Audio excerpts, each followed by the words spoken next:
এটা খুবই ইন্টারভিউয়ের ক্ষেত্রে ইম্পর্টেন্ট।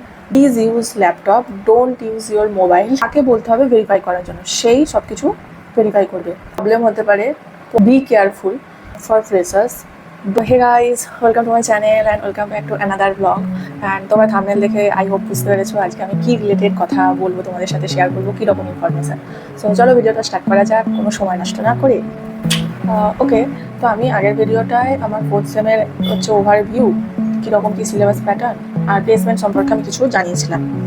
আর একটা ভিডিও আমি বানাবো বলেছিলাম যে প্লেসমেন্টে হয় কি, কীরকম জিনিসপত্র সব কিছু। তো আজকে হচ্ছে সেই রিলেটেড কথা হবে। তো বেসিক্যালি তোমাদের যখন প্লেসমেন্ট শুরু হবে তখন তোমাদের একটা প্রোফাইল ক্রিয়েট করবে সুপারসেটে। একটা মেল আসবে এবং কিছু দিনের সময় থাকে, অবশ্যই ওই সময়ের মধ্যে প্রোফাইলটা ক্রিয়েট করাটা খুবই ম্যান্ডেটরি, কারণ ওই প্রোফাইল থেকেই তুমি অ্যাপ্লাই করতে পারবে। এবার ওই প্রোফাইল ক্রিয়েট করার সময় please use laptop, don't use your mobile. কারণ মোবাইল যখন তুমি ইউজ করবে প্রোফাইল ক্রিয়েটটা, ওখানে অনেকগুলো ফিল্ড দেখা যায় না, সেক্ষেত্রে একটা প্রবলেম হতে পারে। পরে তোমাকে আবার আনলক করতে হবে প্রোফাইলটা সিটে গিয়ে, দেন তুমি আবার ফিল আপ করতে পারবে। তো ইউজ ল্যাপটপ। ওখানে 10, 12 তোমার যদি গ্র্যাজুয়েশনের পর এক্সট্রা কোনো ডিপ্লোমা বা কোর্স থাকে সেগুলো দিতে পারবে। এবং অ্যাডামাসের ফার্স্ট সেম, সেকেন্ড সেম এবং থার্ড সেমের যতটা মার্কস হয় ওখানে তোমাকে পুট করতে হবে। প্লাস তোমাকে তোমার আধার কার্ড, প্যান কার্ড, এই ডকুমেন্টগুলো সব আপলোড করতে হবে। বি কেয়ারফুল, কারণ আমাদের অনেকের সাথেই হয়েছে যারা 12-এর যে ফিল্ডটা সেটা কারোরই শো করছিল না। তো সেক্ষেত্রে অনেকের 12-এর ফিল্ডটা ফিল করেনি। তো এটা যখন ওরা অ্যাপ্লাই করছে তখন ওদের প্রবলেম হয়েছে, ওদের আবার প্রোফাইল আনলক করতে হয়েছে। তো ফিল আপ করার সময় অবভিয়াসলি একটু একদম এই জিনিসগুলো নোটিস করবে। তারপর তোমাকে একটা পিকচার দিতে হবে। পিকচারটা অবভিয়াসলি সেটা একটা ঠিকঠাক লাগে যেন পিকচারটা। অ্যান্ড এইগুলো হয়ে যাওয়ার পর তোমাকে রেজুমে দিতে হবে। 1 page resume is enough for freshers.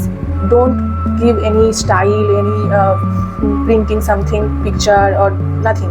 Don't use it, just keep it simple. ইন্টার্নশিপে তুমি কী কী শিখেছো সেগুলো পয়েন্ট আকারে লেখো ওখানে। তারপর তোমার কোনো সার্টিফিকেট থাকলে, তোমার স্কিলস থাকলে এগুলো ইনক্লুড করো। অ্যান্ড তুমি ছবি লাগাতেও পারো, নাও পারো। রেজুমে 1 পেজের করো এবং দেখতে যেন এটা একদম ঠিকঠাক লাগে। তোমরা অনলাইনে অনেকে রেজুমে চেকার, স্কোর চেকিং এরকম ধরনের অনেক কিছু পাওয়া যায়। তো ওখানে চেকিং করতেও পারো যে তোমার রেজুমেটা কতটা আর কি 100-এর মধ্যে পয়েন্ট পাচ্ছে। তো রেজুমেটা তুমি আপলোড করবে। এই সব জিনিসগুলো হয়ে যাওয়ার পর তোমাকে তোমাদের যে স্যার থাকে, তোমাদের যে ফ্যাকাল্টি স্যার যে প্লেসমেন্টের আর কি থাকে, তাকে বলতে হবে ভেরিফাই করার জন্য, সেই সব কিছু ভেরিফাই করবে। এবার তুমি যতবার তোমার রেজুমে চেঞ্জ করবে তোমাকে ওনাকে ইনফর্ম করতে হবে, তিনি ভেরিফাই করবেন, তবেই তুমি তোমার আর একটা জবে তুমি অ্যাপ্লাই করতে পারবে। এটা হচ্ছে ফুল প্রসেস। তো রেজুমেটা এইভাবেই আর কি আপলোড করতে হবে। রেজুমে তুমি যতবার চেঞ্জ করবে তোমাকে প্রত্যেকবার ভেরিফাই করতে হবে ওই স্যারকে বলে। এরপর যখন কোনো জব আসবে তুমি নোটিফিকেশান পাবে, সেইটা 24 ঘন্টার মধ্যে তুমি অ্যাপ্লাই করার পাবে। এবার তোমাকে ওই রেজুমেটা দিয়ে জাস্ট অ্যাপ্লাই করলে ওরা অটোমেটিক অ্যাপ্লাইটা হয়ে যায়, কিছু আর করতে হয় না, ওই প্রোফাইল থেকেই হয়ে যায়।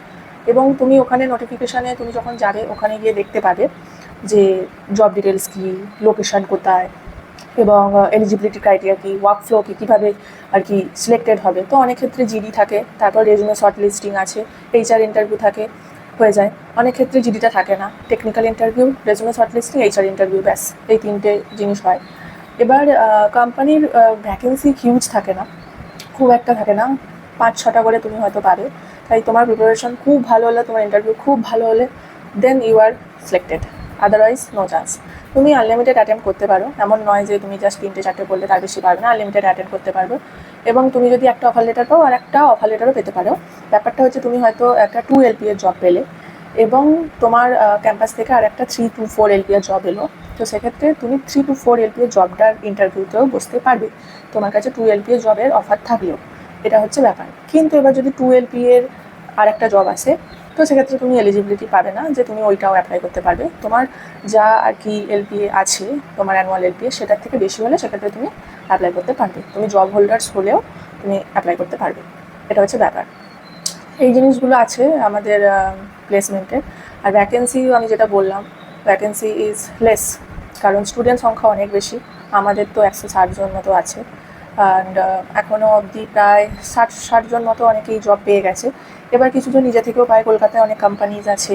তোমরা যদি জানতে চাও আমাকে দেন DM করো, আমি কিছু কোম্পানির নাম বলে দিতে পারবো। তো কলকাতায় অনেক কোম্পানির ইন্টারভিউ হয়। তো just go through LinkedIn, Naukri and আরও অনেক অ্যাপ আছে, আপনা, দেন ইনডিড, এইগুলোর অনেক জব আসে, ওখান থেকে তুমি অ্যাপ্লাই করতে পারবে। লিঙ্কডিনেও অনেক আছে। একটা জিনিস আমি টিপস দেবো, যখন তোমরা কোনো পোস্ট দেখতে পাবে 24 আওয়ার্সের মধ্যে সেটা অ্যাপ্লাই করবে, তাহলে কী হয়, রেজুমে শর্টলিস্টেড হওয়ার চান্সটা অনেক বেশি থাকে। তুমি যদি 1 উইক পর সেই পোস্টটা দেখে অ্যাপ্লাই করো, তো সেক্ষেত্রে সেই রেজুমেটা পড়েই থাকবে ওদের মেলে, তো তোমাকে প্রায় মানে একদিনে হয়তো 40-50টা অ্যাপ্লাই করতে হতে পারে।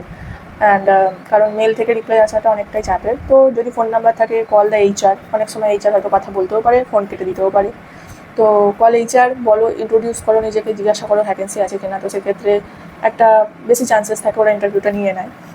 এবং অনেক কোম্পানিজও আছে এরকম যারা নিজে থেকেও কল করে, কিন্তু ওটা খুবই সংখ্যা কম। তো আমাদের যারা 60-70 জন মতো পেয়েছে, তাদের মধ্যে বেশিরভাগই হচ্ছে নিজে থেকে ট্রাই করে পেয়েছে, এবং কিছু আছে তার মধ্যে, কিছু বলতে গেলে অনেক সবাই আছে যারা কলেজ থেকে আর কি পেয়েছে এই জিনিসটা।